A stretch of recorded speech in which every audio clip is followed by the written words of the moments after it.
បាទសួស្តីបងប្អូនអរគ្នានៅក្នុងថ្ងៃនេះខ្ញុំនឹងចែកម្លែកនៅគន្លឹះខ្លះទាក់ទងនឹងការដែលយើងធ្វើឲ្យ YouTube របស់យើងហ្នឹងមានការគេចូលមើលច្រើនហើយនឹងមួយទៀតគឺនៅពេលដែលគេចុច Subscribe គឺគេគ្រាន់តែចុច link គឺវាលោត Subscribe អូតូឲ្យយើងតែម្ដងអញ្ចឹងកុំឲ្យខាតពេលទាំងអស់គ្នាឥឡូវយើងមកចូលមើលនៅក្នុង screen កុំព្យូទ័រទាំងអស់គ្នាហើយនេះខ្ញុំចូលទៅ channel មួយទៀតរបស់ខ្ញុំធ្វើ channel នេះគឺតាក់ទងនឹង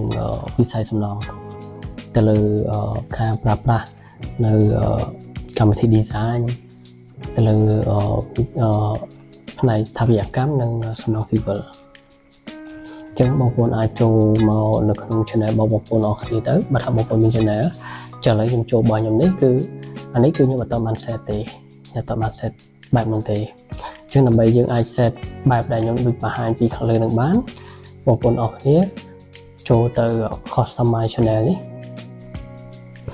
អញ្ចឹងនៅពេលដែលបងប្អូនចូលទៅ customize channel គឺវាលោតនៅផ្ទាំងបែបនេះឲ្យយើងអញ្ចឹងនៅពេលដែលយើងលុបទាំងបែបហ្នឹងយើង scroll ចុះមកក្រោមមកយើង scroll ចុះមកក្រោមគឺវាមានកន្លែងផ្សេងៗជាច្រើនទៀតអាហ្នឹងយើងវិញហើយអញ្ចឹងឥឡូវយើងមកចូលកន្លែង add link នេះអញ្ចឹងយើងចូលកន្លែង link share external link with your viewer they be visible on your channel profile and about page អញ្ចឹងយើងអាចចុចលើ add channel link នេះយើងចុចលើ add link មក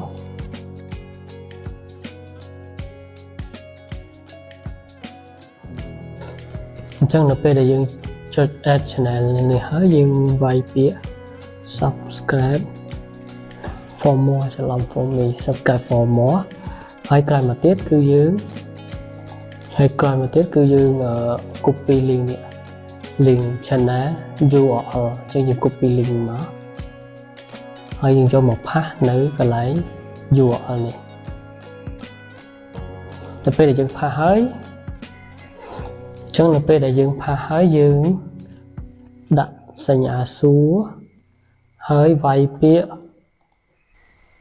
ហើយយើងវាយពាក្យ sub slash tre ច្រឡំ slash tre confirmation ហើយយើងដាក់ស្មើ1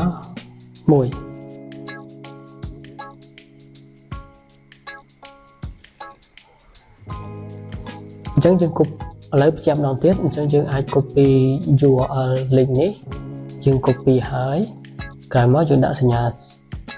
សួរហើយយើងវាយពាក្យ sub sub tre ហើយយើងដាក់ពាក្យ confirmation ហើយដាក់សញ្ញាស្មើលេខ1អញ្ចឹងនៅពេលដែលយើងវាយអានឹងហើយគឺ link របស់ហ្នឹងគឺនឹងលោតទៅឲ្យយើងដូចដែលបានបង្ហាញជូនបងប្អូនហើយអញ្ចឹងបើសិនថាបងប្អូនចង់ add អីផ្សេងទៀតដូចជា link Facebook អញ្ចឹងយើងដាក់មក Facebook អញ្ចឹងដូចនេះយើងវាយ Facebook link របស់យើងមកអញ្ចឹងយើងវាយ link Facebook យើងបែបហ្នឹងនេះគឺជា link Facebook page អញ្ចឹងយើងវាយពាក្យបែបហ្នឹងមកចុះបើសិនតែយើងមាន TikTok account យើងអាចដាក់ add TikTok account ទៀតមក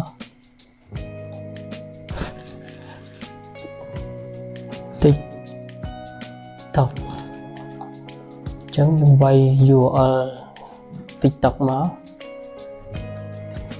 trong TikTok របស់យើង copy ដាក់ link មក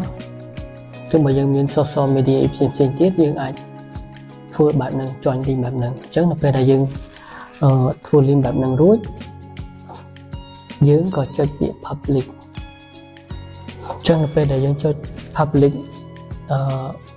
channel របស់យើងហើយគឺ link ដែលយើងបានធ្វើនេះគឺបានរួចរាល់ហើយនេះឃើញចេញមកបែបនេះអញ្ចឹងនៅពេលដែល audience របស់យើងអ្នកគាត់គ្រប់គ្រងនៅ channel របស់យើងឬក៏អ្នកផ្សេងទៀតគាត់ចង់ទទួលបានចំណេះដឹងថ្មីពី channel របស់យើងអាហ្នឹងគាត់គ្រាន់តែចុចលើ link បែបហ្នឹងគឺនឹង load ពាក្យ subscribe អូតូឲ្យគាត់ចុច subscribe តែម្ដងបាទអញ្ចឹងក៏សូមអរគុណដល់ពុកម៉ែបងប្អូនអរគ្នាក្នុងការតាមដាននៅចំណេះដឹងបន្តិចបន្តួចនេះនៅក្នុងខ្សែវីដេអូនេះទាំងអស់គ្នាអញ្ចឹងសូមអរគុណច្រើនសូមជម្រាបលា